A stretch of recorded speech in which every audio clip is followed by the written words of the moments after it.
Bonjour à tous, ravi de vous retrouver cette fois avec une série de podcasts consacrés à ce que parler veut dire pour tenter d'approcher autrement le débat sur le sens des mots. Et d'abord, et puisque nous en sommes au début et que nous sommes supposés questionner le sens des mots, pourquoi parler de prolégomène? En réalité, il y a là deux questions.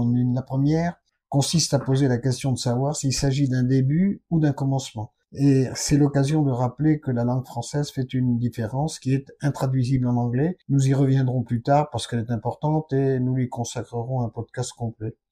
La seconde, qui nous intéresse plus pour l'instant, consiste à poser la question du choix du mot prolégomène. En d'autres termes, pourquoi prolégomène et non pas introduction, présentation, prémisse ou bien encore préface. À vrai dire, et quoi qu'il paraisse un peu désuet, le mot a un sens et il est en l'occurrence le mot le plus juste parce qu'il renvoie à un prétexte. Il est l'illustration presque parfaite de ce que parler veut dire et son énonciation dit à elle seule ce qu'il signifie. Dit autrement, l'intitulé de ce premier podcast se suffit à lui-même parce que l'écouter revient à l'entendre sans autre forme de procès.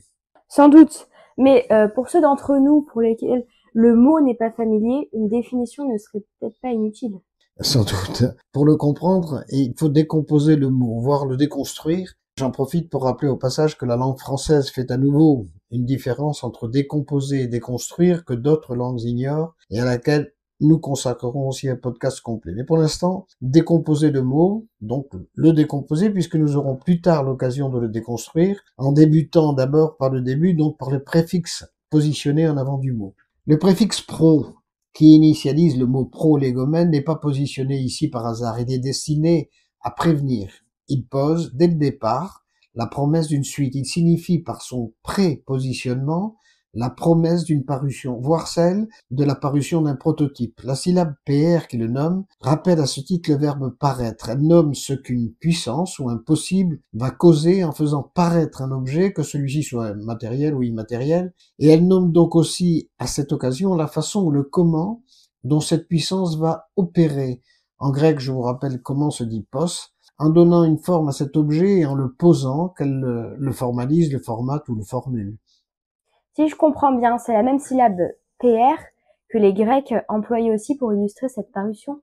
Oui, tout à fait. La langue des Grecs nomme aussi bien avec cette même syllabe proté que procuste, en nommant ainsi avec le premier le symbole de la métamorphose et de la pantomime, donc de la pluralité de la forme telle qu'elle peut paraître, et en nommant le second procuste parce qu'il est le symbole de l'uniformité. Donc cette syllabe PR est associée au verbe paraître des Français. Je ne suis pas un adepte de la citation parce que je préfère penser par moi-même, mais à titre exceptionnel, je ne résiste pas à citer Émile Benveniste, un vrai pro de la linguistique, dans les mots rappellent, et je le cite, que pro ne signifie pas tant devant que au dehors ou à l'extérieur, c'est un en avant réalisé par un mouvement de sortie ou d'expulsion hors d'un lieu supposé inférieur ou couvert. On conviendra qu'il est difficile d'associer plus précisément le préfixe pro au verbe paraître. À titre anecdotique, bien que ce ne soit pas anodin, j'en profite pour vous proposer de garder en mémoire dès maintenant que le verbe parler des Français, comme leurs paroles et leurs paraboles, renvoie également à cette même syllabe PR de pro, abstraction faite pour l'instant de la voyelle A qui en sépare et réunit les consonnes. C'est donc une syllabe PR qui nomme significativement le verbe paraître. Cette syllabe PR rappelle en ce sens que la parole opère en faisant paraître. Nous aurons d'évidence l'occasion d'y revenir en commentant plus avant ce que parler veut dire.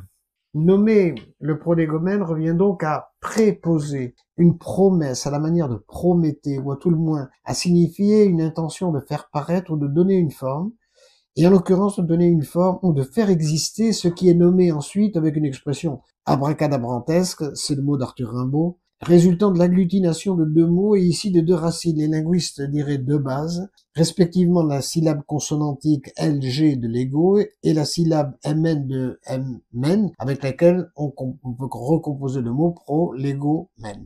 Si j'anticipe un peu la décomposition du mot, nommer le prolégomène revient à nommer la promesse d'une parution du Lego.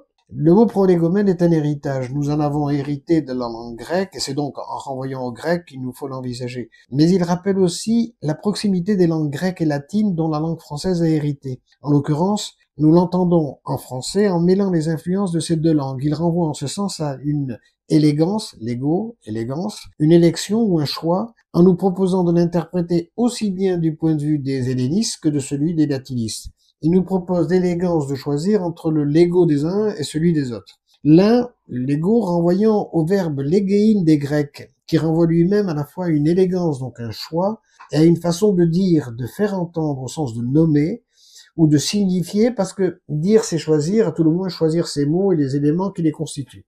Et l'autre, renvoyant au legere, le verbe legere des latins, qui renvoie pour sa part à une manière de lire ou d'élire, donc de collecter, on associe généralement le mot au verbe glaner et cueillir, de collecter des éléments d'information, au fin ensuite de les sélectionner pour mieux les assembler. En nommant le lego, le mot prolégomène suggère donc à la fois le lire et le dire de la langue française, donc la lecture et la parole. Il nous rappelle qu'il n'est pas de dire sans une lecture préalable de l'état des choses de la réalité, sauf à parler pour ne rien dire.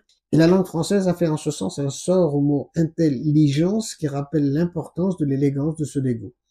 Il signifie ainsi que l'être humain est un législateur parce qu'il pose avec ses mots une formulation résultant de cette lecture préalable et il la signifie ainsi à cette opportunité. À nouveau, la langue française a fait aussi un sort en ce sens au mot intellect, en associant phonétiquement ce dernier avec son suffixe lect à la lecture pour signifier plus précisément que c'est bien cette lecture qui nourrit son discours. Nommer le prolégomène revient donc à proposer sous la forme d'un prologue un choix et les termes de ce choix. Il suggère de distinguer et de réunir à la fois le lire et le dire de la langue française en rappelant que l'un et l'autre partagent une même élégance, une sélection intellectuelle, donc lecture, de nature à proposer une formulation intelligible parce qu'intelligente de la réalité de l'état des choses. Il nous reste alors à comprendre le suffixe mène de prolégomène.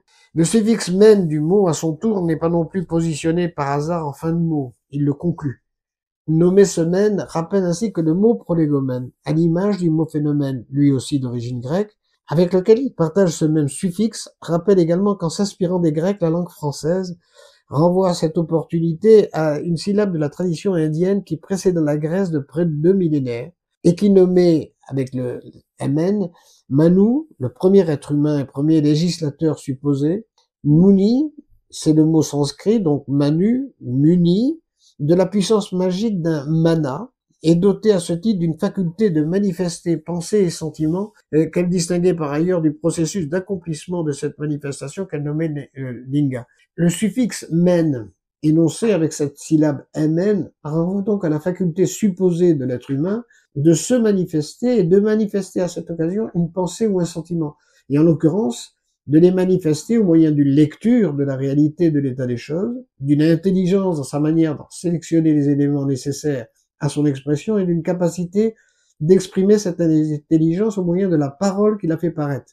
Il signifie en ce sens la promesse de faire apparaître en la figurant une manifestation et, en l'occurrence, une forme supposée désigner un objet de pensée ou du sentiment. D'autres diraient un OM, fût-il informel. En résumé, si j'ai bien suivi, nous débutons cette série de podcasts avec des prolégomènes pour signifier dès maintenant un projet d'aller plus en avant dans la compréhension de l'élaboration du sens des mots qui manifestent notre pensée, et plus particulièrement du sens des mots que la langue française nous propose pour nous émanciper par comparaison à d'autres langues.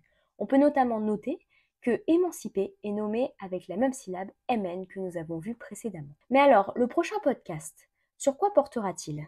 Eh bien, nous évoquerons la figuration puisque figurer revient d'abord à faire paraître une forme. Merci d'avoir écouté cet épisode de cette série Ce que parler veut dire, des podcasts pour comprendre les manières de parler et les façons de dire. À très vite pour un nouvel épisode.